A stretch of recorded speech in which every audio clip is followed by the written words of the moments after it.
Welcome everybody to the next edition of the Stay on Course podcast. Today is a special edition.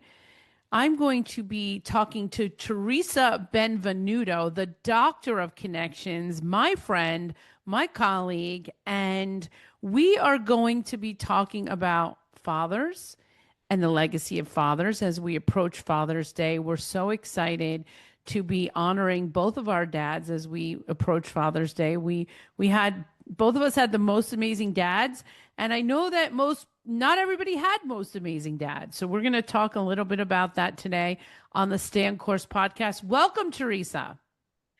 Thank you, Julie, for the great introduction, and I'm so happy to be here. So glad to be working with you, Julie, and I can't wait for the father of all networking and to talk about our dads and the legacy that they left us. The father of all networking is next week. And Theresa, since you're on the Stay on Course podcast, I have to ask you, what is your favorite food or your favorite food right now? Okay. Well, I'm Italian. Eggplant parmesan has been always my favorite, and to Mm. find the best.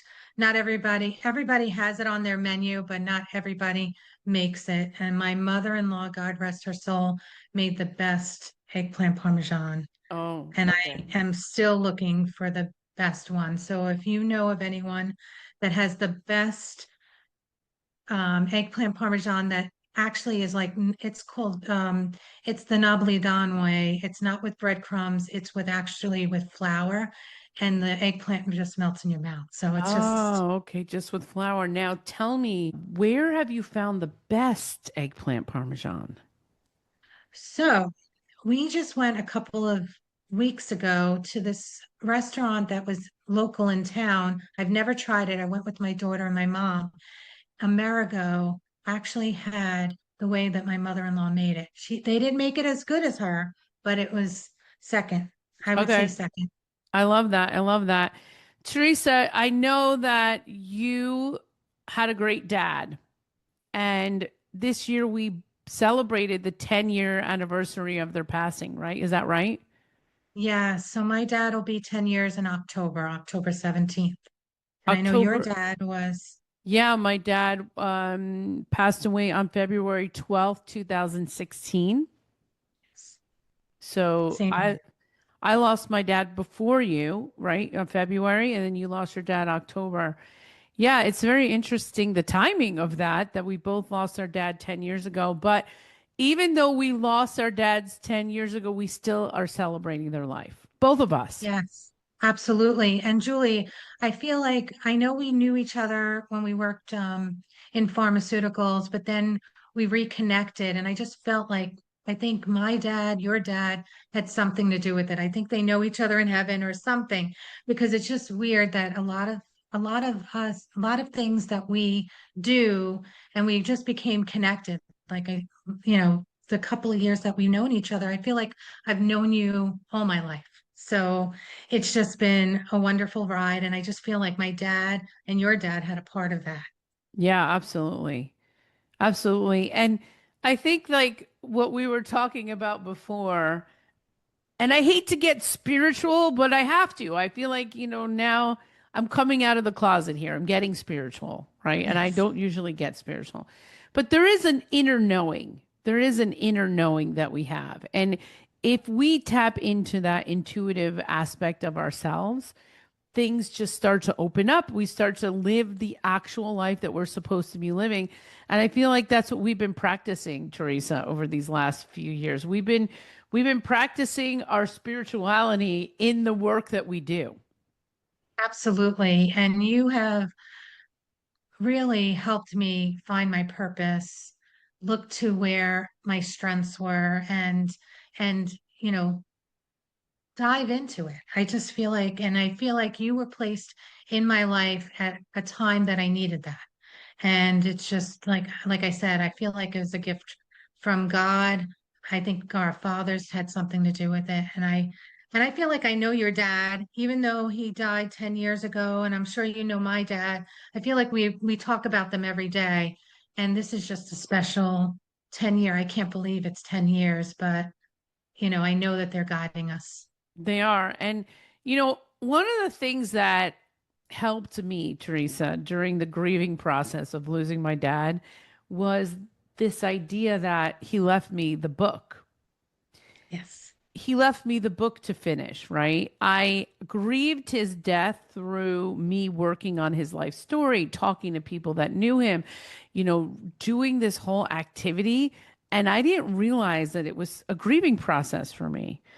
And I know that your dad left you stuff as well. And I wondered, like, if him leaving you all of that, and you'll tell everybody what he left you, also helped you grieve your father's death. Yes, absolutely. So, as you know, my dad, he was a big baseball fan. So he was a baseball card collector. So growing up, his mom, when he found out his mom threw out his baseball cards. We don't know if it was a Mickey Mantle. He's claiming that it might have been a Mickey Mantle rookie, but anyway, that made him collect baseball cards.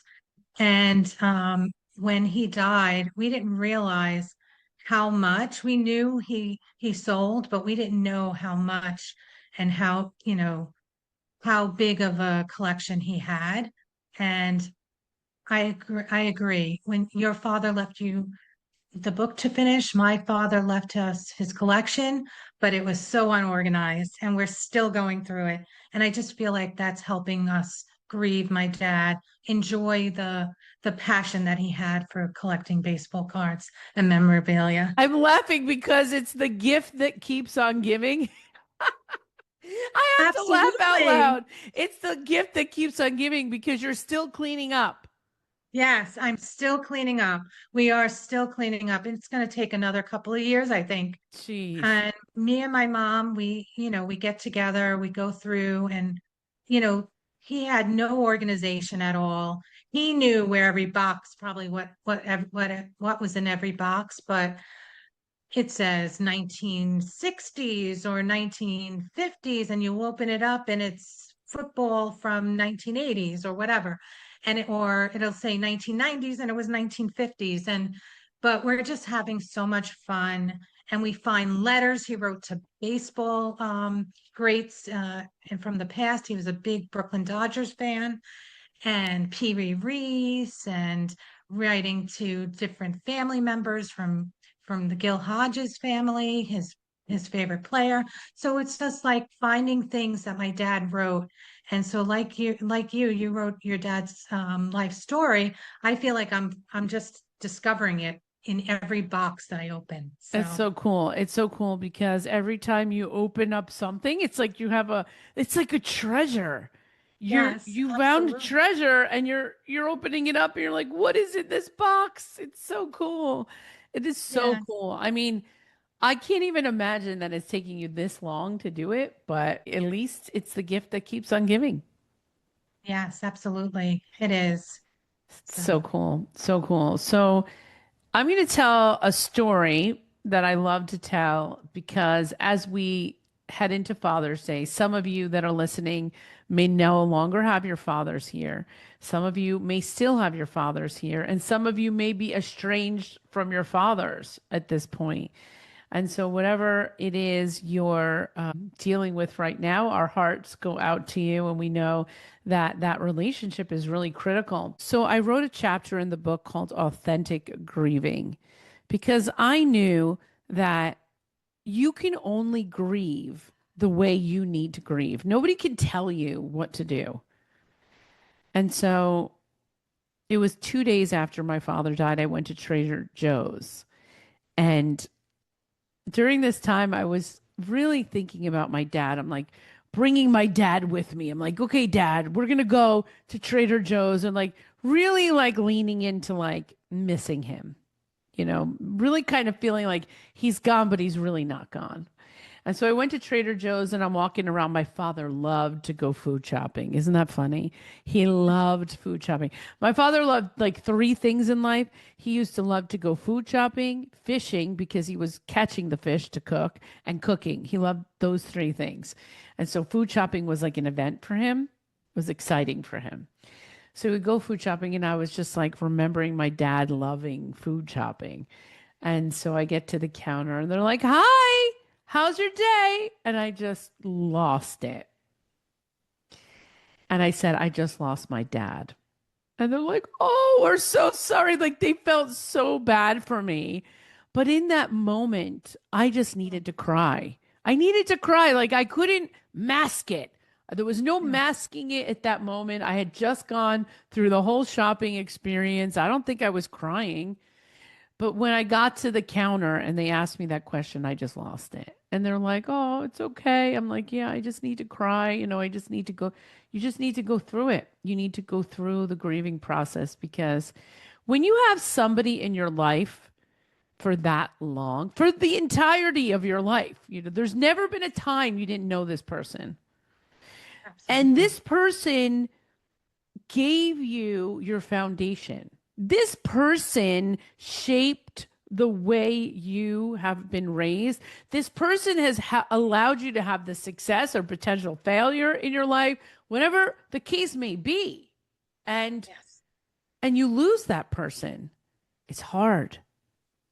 It's so hard. Yes, absolutely. And there is no rules with grieving. If you are driving in the car and you hear a song that comes on the radio that reminds you, and tears are running down, and it might be 10 years after they died, but you're still grieving the loss of your loved one. And especially, I know, now with my dad being gone for so long, it, like I said, it feels like it's yesterday. And there's times that I'm like, oh my God, I need you now. Like I need your advice Yeah. and it's okay. It's okay to just cry or laugh at something that you remember of him or and just Yes. ask them. I believe in signs. I believe he gives me like through dreams or we have a cardinal that comes in our backyard, and my husband's convinced it's my father. And then when his mother died, another cardinal came, so that's her, and we just find comfort in that. And Yeah. it's okay to grieve. It's It's okay to okay. grieve. Where in the history of ever have you ever heard of a Roma tomato being on the ground? Okay. My father's sign was a tomato.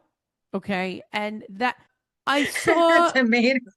a tomato on the ground. I was in West Palm Beach in front of See? Cheesecake Factory. Oh, there's no supermarket there. Why is a Roma tomato on the ground? Aroma, you know what a Roma tomato is? Yes, yes, Okay. absolutely. Now, We would jar our sauces, now, yeah. yeah. Okay, so but not just once, twice. I saw it at work. There was a Roma tomato on the ground in front of the doorway at work. And Oh I my looked God. at it and I went upstairs and I made my friend come down with me. I go, I need you to come downstairs with me. And I go, is that a tomato on the ground? Am I I go like this. I'm like, am I making this up? I took a picture of the tomato. So I have pictures of these tomatoes. And then the other thing that killed me was when I was living at my old house, Teresa, and I went outside and there were the little tomatoes. What do you call the little on the vine? Tomatoes on the vine, the little The grape cherry tomatoes, tomatoes, the cherry cherry tomatoes. tomatoes, the cherry grape. Yeah. Okay. I had walked outside. I hadn't gone outside my front door because I always left my back door. And this was the year he died. There were tomatoes growing on a vine. Nobody planted those tomatoes. I did not Your plant dad? those tomatoes. The neighbor did not plant those tomatoes. But these tomato plants were growing outside of my house. And I'm like, how did this happen? They're like, oh, the seeds must have blown. Okay. They're saying the seeds must have blown and created these tomato plants. Yes, I'm like, okay, that's just insane. It's an insane sort of idea that tomatoes were all over the place. that's insane. Yes, that's insane. But it gives you comfort that you know that they're with you. They're showing you signs. I feel like that's amazing. Your It's dad's coming amazing. back as a tomato. Oh my gosh, Teresa, he's coming back as a tomato. I'm going to talk about something else. I have another topic I want to bring up. I want to talk about this idea that you have a cheerleader behind you. Okay. My dad was my cheerleader. Not like he was the rah-rah support team in the background cheering me on. And he would say to me after, he retired, he said, Julie, I'm living now vicariously through you. I'm basically sitting here doing nothing now and I'm bored, but I'm literally going to be invested in everything you do and I'm going to cheer you on from the sidelines and call you every day and make sure you're doing good and like, rah rah shish kumbah, go team Julie. Like that's what I had. I had that Yeah. guy, that I had that person for a good period of time. I mean, my dad wasn't always that person. I think he started being that when he retired. So like and he was sort of semi-retired. So I would say between the ages of 60 and 77. So I would say the last 17 years of my life my dad was my cheerleader. Not because I think he was distracted in the first part, but like when he started slowing down, he had that. And when I lost my dad, I lost my cheering squad. I lost my cheerleading squad, and Yes. it's something that there's something to be said for that somebody is in the background cheering you on. I don't know. I wanted to just throw that out there. Yes. No, absolutely. And I definitely feel it. And with me, my dad was retired at a young age because of his sickness. So he was retired at 40. I was in high school. But he really didn't take an interest. He always would encourage us. He has three daughters. He would encourage us to do more. But then when he had grandchildren, when my daughter was born, his first grandchild, that was it. He wanted, part of our life. We called him every day. We wanted to tell him everything. And he just was like my cheerleader up until a couple of months before he died. He came to my actual graduation. I got my Pharm D and I graduated May of 2016. And it was 5 months before he passed.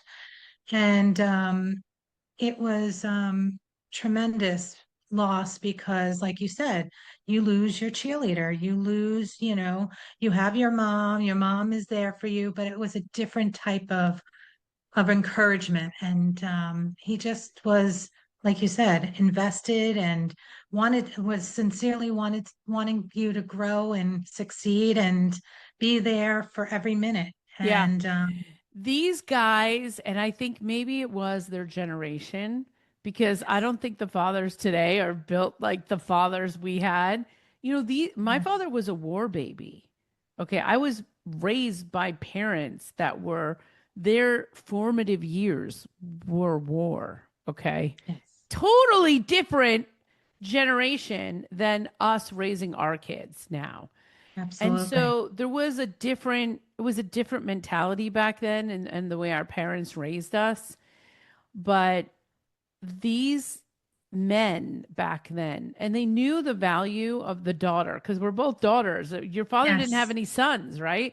And the first daughter, we're both first We're daughters, both right? first daughters, and my father never had any sons. He wanted sons. And so Mine too. I Mine was too. often referred to as the son he never had.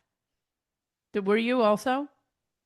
Um, he never really, he just wanted us all to play softball, baseball type of Basically things. be the son Yes. So, be the so sons he all of never us, had. yes. Exactly, yeah. So and the thing is that I knew that I was the one to carry the name. So that's why I never changed my name after I got divorced. It's Riga because I'm still carrying the name, Yes. right? And I he wanted his name to be carried. So maybe my daughter will name her kid Riga. Can you imagine like a first name Riga or something Yes. like that? But it is just it's just I think about those dads and the way they raised us. My dad was not around a lot when we were young, so I think he made up for it when we were older. But there's just something to be said about a father who's invested into their kid's life. And an Absolutely. encouragement, not a critique, not Right. a not a critiquer. Although my father probably critiqued me sometimes and told me like when I was being dumb or not dumb or, telling me that I'm on the right track or not on the right track. I mean, he was honest. Yes. And that's what you need. Sometimes it was just, I miss his advice, his honest advice. And I feel like sometimes at that moment, you just didn't want to hear it. You're like, oh no, Dad, you're wrong. And then you realize he did give you great advice. And you're like, oh, I wish I had him now to talk through things, Yeah. especially with you raising your kids and just needing, some support or help with that. And but definitely we were lucky to have the dads we had. Back then, dads were not able to come into the hospital room. My dad said he was in the bar across the street. Yeah. But I can't say that he wasn't in my life and he didn't want to have a relationship with me because that's so far from the truth. And it was just a wonderful Yeah. life that he gave us. He gave me and my sisters. Yes, exactly. And, there's a divide right now going on in society. We're seeing this trend of no contact, parental no contact. And there's so many reasons why that happens. And I understand if some people have a toxic relationship and they want to protect their peace and their boundaries, that's good. But if it's a trend and you just want to hurt your parents for no reason, then that's something on them. And unfortunately, they will wake up 10 years from now, and if their father or mother has passed away and they had no contact because of no false claim or toxicity or like something like that. The thing is, what I'm learning about, and I'm really, I'm scrolling too much. Yes, I'm watching TikTok and all this stuff. I'm just being honest. yes, I'm sharing my vulnerability here with you all.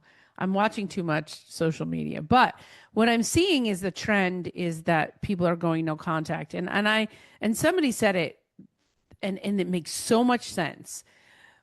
If you're critiquing and controlling your child's life still, and they're an adult, that's where yes, the problem comes. yeah, Children and people need to have their own life, to yes, build their own purpose, and for you to support them in maybe sometimes what seems to be extravagant or unsafe, as far as, for instance, when I was a kid, I wanted to do music. Music was the thing I wanted to do. I really wanted to be a singer. That was the big thing in my life. I had this idea and I was writing some really good songs. Now, my parents, they didn't say don't do it, but they didn't really support me. They didn't really support me. They wanted me to get a job, a safe job, and all that stuff, which is, I often wonder back, like, what if they supported me? What if they supported my talent?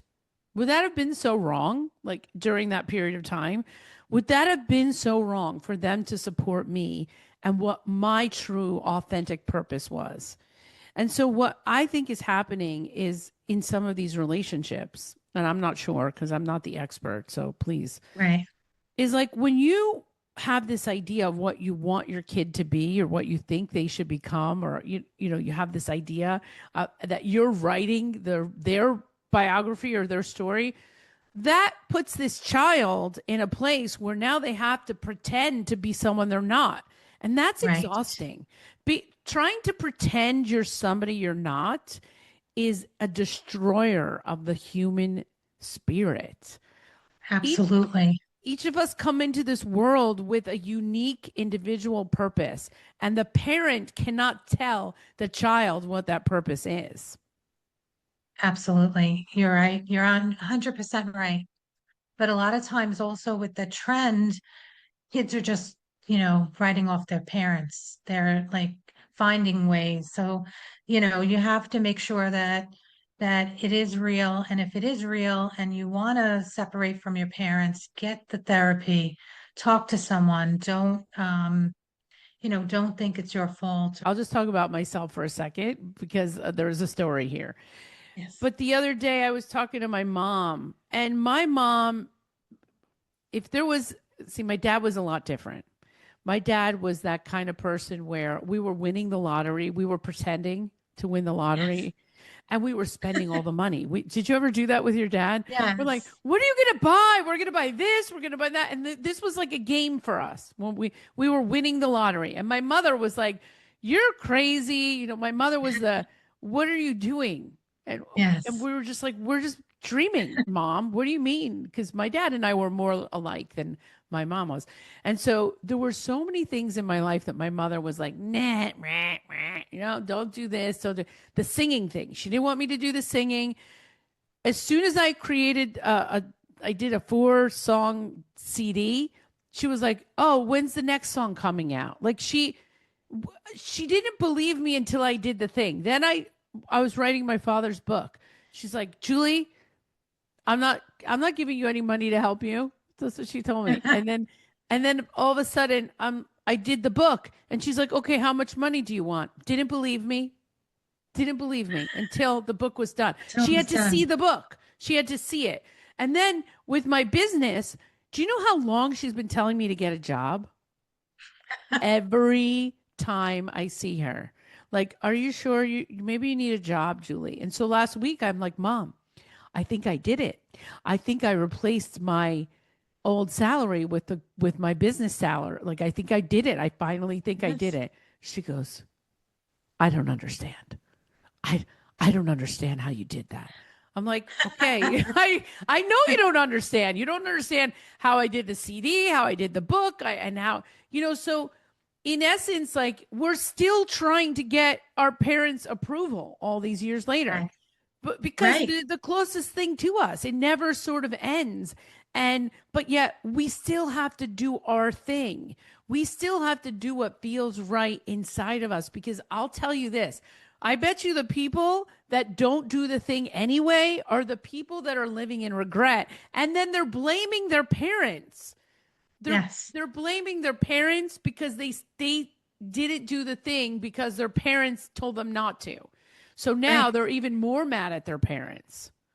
But Absolutely. And it, I agree. Like Gary Vee says, if you're 22, taking money, living with parents, scot-free, and then you talk a negative word, get the F out because you don't deserve, yes. And it's Gary Vee is right on that. And, you have to respect goes both ways. And they were raised so differently, it goes and both ways. And just because your parent is not fully supporting you doesn't mean that you shouldn't still do the thing. I mean, right. obviously not a Absolutely. dangerous thing, but at the end of the day, we don't need approval from them, No, we don't. especially if it comes to something that you feel called to do. And they may Right. not understand it. And now I'm not talking about anything that's going to put you in danger. I'm talking about true purpose. Okay. I'm talking Absolutely. about how you're serving the world.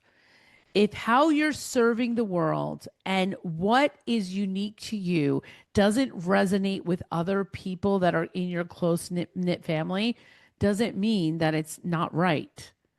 Right. So go record those records if you want, or Go CDs, or record the whatever you record. want records Go of. write the book. If you're a creator, go do your influencing, whatever it is that you feel called to do, as long as it's pure and holy in a sense, right? We're not talking about Right. anything negative, because I don't know that No. I would say that that would be a great thing to do, but do the thing.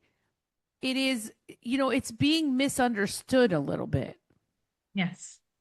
It's being Absolutely. misunderstood, and sometimes it's okay because Yes. it's a different economy now, especially when it comes to creators.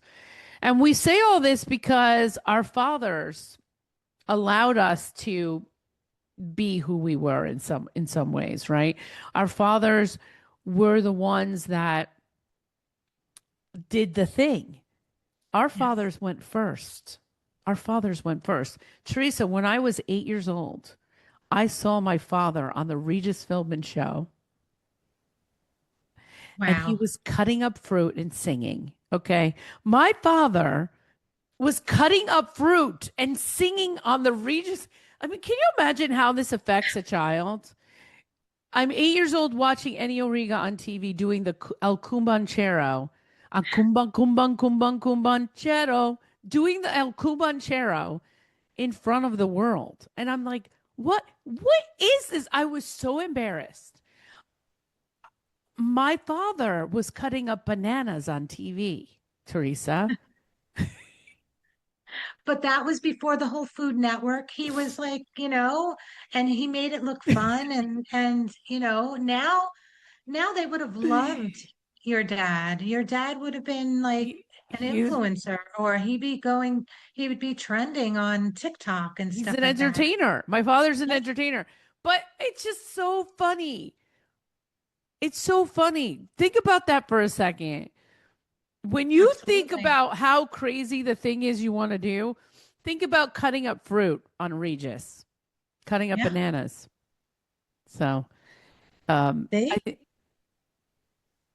listen, our fathers allowed us to believe that we could do anything. That was the probably the biggest mistake that my father, no, it's a good mistake. He somehow instilled in me that anything is possible. Yes, absolutely. And my dad too. When I told him I'm going back getting my degree, a doctorate degree, he's like, great. He's like, I can't wait to be there. And he was there. And then I think by him,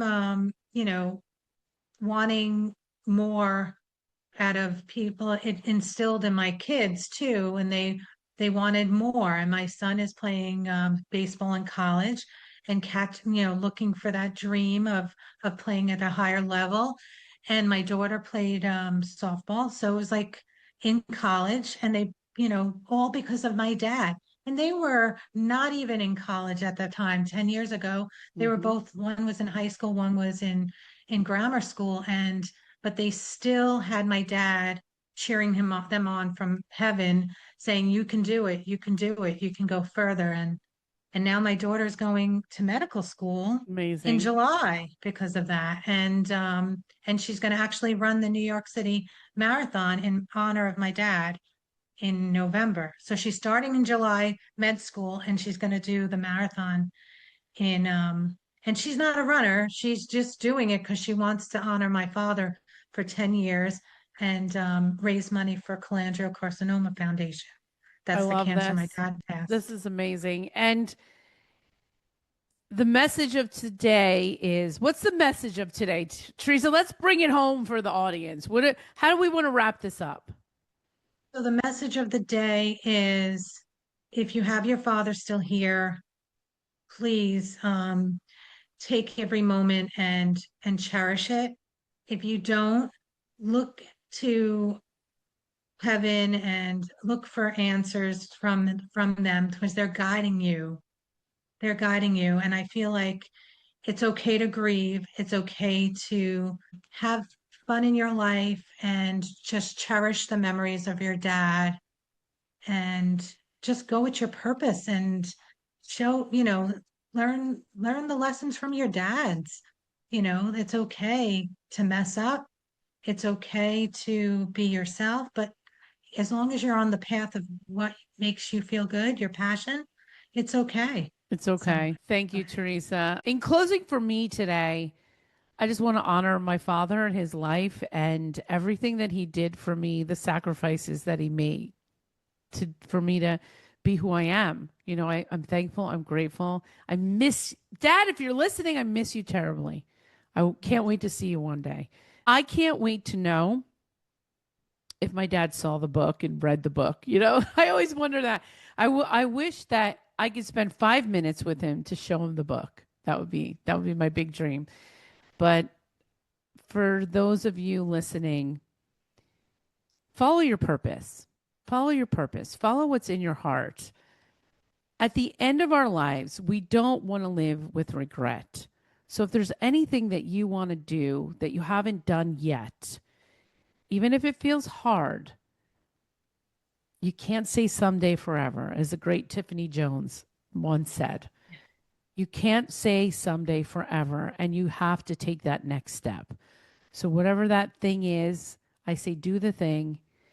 Enjoy your Father's Day. Theresa, where can our audience find out more about you? Well, I work with you, Julie. I am on LinkedIn, Doctor of Connections, Theresa Benvenuto, and you'll have my stack list link.